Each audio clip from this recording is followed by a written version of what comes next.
හොඳයි හැමෝටම ආයුබෝවන්. ඉතින් අද අපි ගීක් ෂෝ එකෙන් අරන් ඇවිල්ලා තියෙන්නේ අපි හැමෝටම ස්මාර්ට්ෆෝන් පාවිච්චි කරන අපි හැමෝටම ඕන පවර් බැංක් කීපයක්. අපි බලමු පවර් බැංක් එකක් කියන්නේ මොකක්ද සහ හොඳ පවර් බැංක් එකක් තෝරගන්නේ කොහොමද කියලා. අපි කොයිතරම් පවර්ෆුල් ස්මාර්ට්ෆෝන් පාවිච්චි කරත් අපිට එන ප්‍රශ්නයක් තමයි මේ ෆෝන් එකේ බැටරි එක ගොඩක් කල් තියාගන්නේ කොහොමද කියලා. අපි ගොඩක් වෙලාවට අපි කරන වැඩවල හැටියට දවසකටත් අඩු කාලයකදී අපේ බැටරි එක බහලා යනවා. ඉතින් ඒ වෙලාවට අපිට පාවිච්චි කරන්න හොඳ දෙයක් තමයි මේ පවර් බැංක් එකක් කියන්නේ.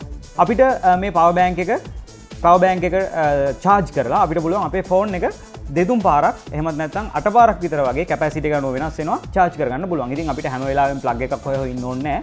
අපිට මේ පවර් බැංක් එක charge කරගත්තම මේකෙන් පුළුවන් මොබයිල් ෆෝන් එක charge කරගන්න.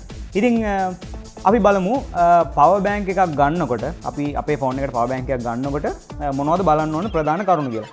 ඇත්තටම කරුණු අපිට විශේෂයෙන් බලන්න තියෙන්නේ දෙකයි. මේ පවර් බැංක් එකේ කැපැසිටි එක සහ මේකේ අවුට්පුට් එකේ ස්පීඩ් එක විතරයි අපිට මේක බලන්න තියෙන්නේ. ඉතින් පවර් බැංක් ගොඩක් තියෙනවා. ඔයාලට පවර් බැංක් එකක් ගන්න ගියාම එක එක සයිසස් වල එක එක ඔප්ෂන් තියෙන එක එක ෆීචර්ස් තියෙන පවර් බැංක්ස් තියෙනවා. ඉතින් පවර් බැංක් එකේ අපිට අපි පාවිච්චි කරන මොබයිල් ෆෝන් එක අනුව සහ අපි ඒක පාවිච්චි කරන සිටුවේෂන් එක අනුව අපි මේ ගන්න ඕන පවර් බැංක්ස් වෙනස් වෙනවා.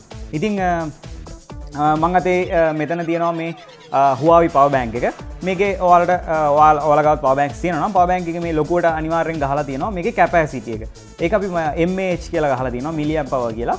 මේක 13000යි මිලියම් පවර්. ඊළඟට මම ගාව මේක තියෙනවා මේක 20000යි මිලියම් පවර්. මේක 1000යි මිලියම් පවර්. මේක තියෙනවා 8400යි මිලියම් පවර්. දැන් ඔයාලට පේනවා ඇති මේ එක එක වගේ එක එක කැපැසිටි තියෙනවා. මේ කැපැසිටි එක කොහොමද අපිට වැදගත් වෙන්නේ කියලා දැන් අපි බලමු. ඔයාගේ ෆෝන් එක මොබයිල් ෆෝන් එකේ බැටරි එක පොඩ්ඩක් අරන් බලන්න. බැටරි එක අනිවාර්යෙන් බැටරි එකේ කැපැසිටි එක ගහලා තියෙනවා. ඔයාගේ බැටරි එක රිමූවබල් බැටරි එකක් නම් ප්‍රශ්නයක් වෙන්නේ නැහැ. ඒත් ඔයාගේ non removable බැටරි එකක් නම් ඔයාගේ ෆෝන් එකේ බොක්ස් එකේ අනිවාර්යෙන් ගහලා තියෙනවා. ඔයාගේ බැටරි එකේ කැපැසිටි. එහෙම නැත්නම් ඔයාගේ ෆෝන් මොඩල් එකේ බැටරි කැපැසිටි එක Google search කරලා වුණත් ඔයාලට හොයාගන්න පුළුවන්.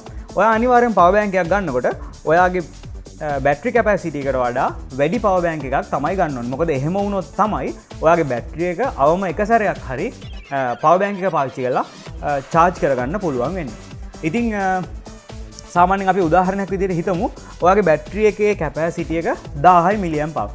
එහෙම වුණොත් ඔයා ගන්නවා 3000යි මිලියම් පවර් කැපැසිටි එකේ පවර් බැංක් එකක්. එහෙම වුණොත් තියරිකලි අපිට මේක තුන් පාරක් ඔයාගේ බැටරි එක කරන්ට් එක වෙනම කරන්ට් එකකට ගහන්න නැතුව පවර් බැංක් එකෙන් charge කරගන්න පුළුවන්. ඉතින් අපිට පවර් බැංක් එක charge කරගෙන පවර් බැංක් එකේ තියෙන කරන්ට් එකෙන් ෆෝන් එක පාවිච්චි කරන එක තමයි ඇත්තටම මේ පවර් බැංක්ස් වලින් වෙන්නේ. ඊළඟට ඔයාලට පේනවා ඇති මේකෙන් අවුට්පුට් එක එනවා පෝට් එකක්. ඉතින් මේ අවුට්පුට් එකට එන පෝට් දෙකේ ස්පීඩ් එක තමයි ඊළඟට අපි බලන්න ඕනේ.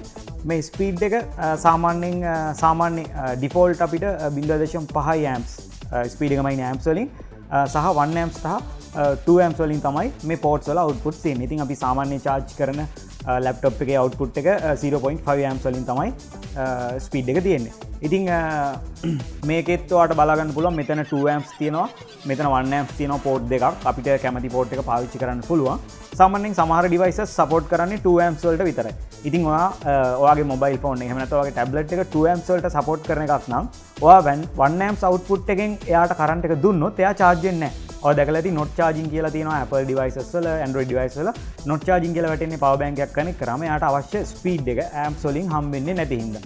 ඉතින් ස්පීඩ් එක අඩු එකට කියන්නේ 0.5 කිල් amps ඉල්ලන device එකකට ඔයා වැඩිපුර ස්පීඩ් එකක් තියෙන එකක් දුන්නට ප්‍රශ්නයක් වෙන්නේ නැහැ. ගොඩක් අය කියනවා මේ ඕවර් charging වෙනවා මේවා පුපුරනවා වගේ දේවල් ගැන. ඇත්තටම power banks මේවා ඕවර් charging protection දාලා හදන්නේ. ඊළඟට මේවා පුපුරන්න ගොඩක් ඔයා හොඳ එකක් ගන්නවා නම් ගොඩක් China ඒවා නැතුව සාමාන්‍යයෙන් හොඳ power bank එකක් branded එකක් ගන්නවා නම් ඔයාලට බලා ගන්න පුළුවන් ඒක ගොඩක් ගන්න කමයි. සාමාන්‍යයෙන් එහෙම පුපුරන්නේ නැහැ. පිපුරුවත් ඒක එළියට එන්නේ නැති විදිහට තමයි මේක හදලා තියෙන්නේ. ඉතින් ඒ හින්දා මේ ඕවර් charging සහ මේ power bank පුපුරනවා කියන කතාව නම් මට තාම අත්දැකීම් මුණ දෙන්න වෙලත් නැහැ. අනික මේ ඕවර් charge protection phone වලත් තියෙනවා, power bank වලත් තියෙනවා. එතකොට ඒක ගැන බය වෙන්න දෙයක් නැහැ. ප්‍රශ්නයක් වෙන්නෙම නැහැ. ඉතින් ඔය විදිහට තමයි අපි power bank ගැන අද ඔයාලට අරගෙන ආවේ. ඉතින් ඔයාලට මොන හරි ප්‍රශ්න තියෙනවා නම් පුළුවන් අපේ කමෙන්ට් සෙක්ෂන් එක පල්ලෙහින් දාන්න. ඔයාලට ඕන එකකට අපි උත්තර දෙන්න. ඊළඟට මේ වගේ අපිට ගොඩක් දේවල් තියෙනවා ඔයාලට අරන් එන්න. ඔයාලට පුළුවන් අපේ Facebook එක, Instagram එක Twitter YouTube හැම එකම ෆලෝ කරන්න සබස්ක්‍රයිබ් කරන්න තවත් වීඩියෝ ඉක්මනට අපි අරගෙන එන්න ඊළඟ වීඩියෝ එකකින් හම්බෙමු